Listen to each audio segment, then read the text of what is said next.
Masih gunakan pupuk kimia konvensional? Ini dampaknya pada tanah dan panen nanas Anda.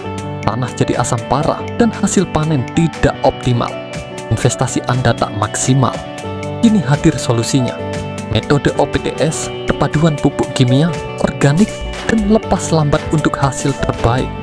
Lihat hasilnya, panen meningkat signifikan dan tanah kembali sehat dengan mikroba bermanfaat. Saatnya ganti ke pupuk nanas optimal. Dapatkan hasil panen lebih tinggi dan jaga kesehatan tanah Anda. Oke, selamat datang. Kali ini kita bakal bongkar satu penemuan yang benar-benar mengejutkan di dunia pertanian, nanas. Sebuah penemuan yang menantang cara-cara lama dan nunjukin gimana kita bisa panen lebih banyak dengan cara yang jauh lebih baik buat lingkungan kita. Siapa sih yang nggak suka nanas? Buah tropis yang manis dan seger ini kan jadi favorit banyak orang. Tapi, sadar nggak sih? Kalau metode pertanian yang umum dipakai buat nanam buah ini seringkali punya konsekuensi yang nggak kita lihat langsung. Jadi gini, biar panennya melimpah, banyak petani itu jor-joran pakai pupuk kimia. Coba dia lihat gambar ini. Di satu sisi, tanaman tanpa pupuk kelihatan lesu, kuning. Nah, di sisi lain, yang pakai pupuk konvensional emang kelihatan hijau. Tapi, praktek ini sebenarnya bisa ngerusak kesehatan tanah dan nyemarin lingkungan loh, apalagi buat jangka panjang. Nah, ini dia nih biang keroknya. Ketergantungan sama pupuk kimia itu kayak lingkaran setan. Tanahnya jadi makin asam, nutrisinya jadi makin susah diserap, polusinya malah nambah. Jelas ini nggak bisa dibiarin terus-terusan kan? Makanya para ilmuwan mulai putar otak, cari cara yang lebih baik.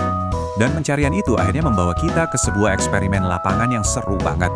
Anggap aja ini kayak sebuah kontes atau battle lah, buat nemuin resep pemupukan nanas yang paling jitu. Oke, yuk kita kenalan sama 5 kontestannya. Pertama, ada CK, ini tim yang puasa, nggak pakai pupuk sama sekali. Kedua, ada FP, ini tim tradisional yang pakai pupuk kimia dosis tinggi, kayak yang biasa petani lakuin.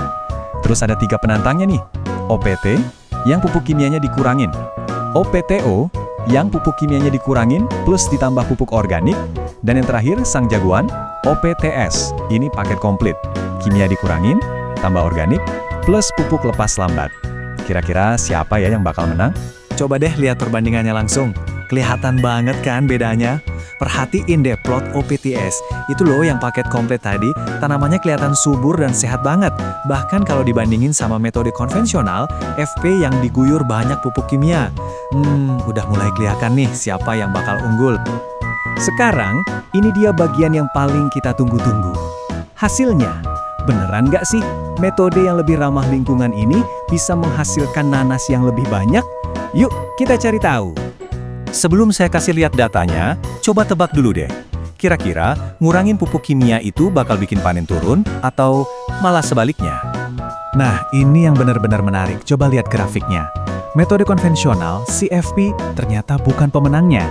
Justru ketiga metode yang dioptimalkan, OPT, OPTO, dan OPTS, semuanya ngalahin metode konvensional. Ini jadi bukti kalau lebih banyak pupuk kimia, itu belum tentu berarti lebih banyak hasil panen. Dan puncaknya, ini dia angkanya yang bikin melongo, 19,4%. Metode pemenang COPTS itu menghasilkan panen 19,4% lebih tinggi dibanding metode konvensional yang boros pupuk. Ini benar-benar gebrakan besar. Tapi pertanyaannya, kok bisa?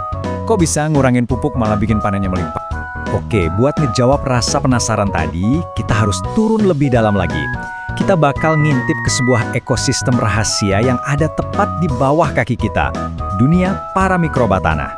Coba bayangin tanah itu kayak sebuah kota metropolitan yang super sibuk di bawah tanah. Nah, penduduknya itu miliaran bakteri dan jamur. Komunitas mikroba inilah yang jadi mesin penggerak kesehatan tanah.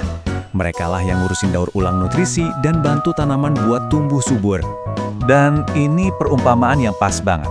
Pupuk kimia dosis tinggi itu ibaratnya ngasih junk food terus-terusan ke kota tadi. Diet ini cuma disukain sama beberapa jenis mikroba tangguh yang bisa bertahan di lingkungan asam, jadi kotanya nggak seimbang.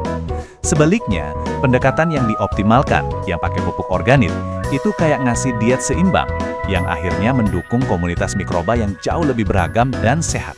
Kalau dari sisi ilmiahnya nih, metode konvensional itu menciptakan ekosistem yang didominasi bakteri pemakan cepat, kayak Proteobacteria yang suka banget sama junk food bernutrisi tinggi.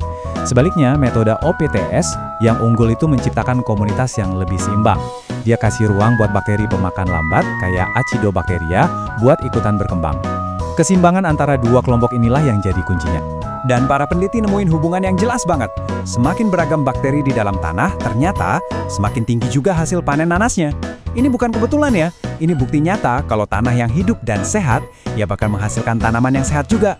Jadi, setelah kita lihat semua bukti ini, apa dong kesimpulan utamanya? Apa cetak biru yang bisa kita ambil buat masa depan pertanian? Jadi, kesimpulannya, formula OPTS ini pemenang mutlak. Dia nggak cuma naikin hasil panen secara signifikan, tapi juga sekaligus menyembuhkan tanah dengan nambahin bahan organik, ngurangin keasaman, dan yang terpenting, mendukung kehidupan mikroba yang lebih beragam. Semuanya itu dicapai dengan penggunaan pupuk kimia yang lebih sedikit. Pesan utamanya jadi jelas banget. Kuncinya bukan soal ngasih tanaman lebih banyak makanan secara membabi buta, tapi kuncinya adalah kerjasama dengan alam. Kasih makan tanahnya, dan nanti tanahnya yang akan kasih makan tanamannya. Pembahasan kali ini nunjukin jalan baru buat pertanian nanas, dan sangat mungkin buat tanaman lainnya juga. Ini bikin kita jadi bertanya-tanya, kalau kita bisa mencapai hasil yang lebih baik dengan cara yang lebih berkelanjutan, di mana lagi ya kita bisa menerapkan prinsip lebih cerdas, bukan lebih keras ini untuk memberi makan planet kita?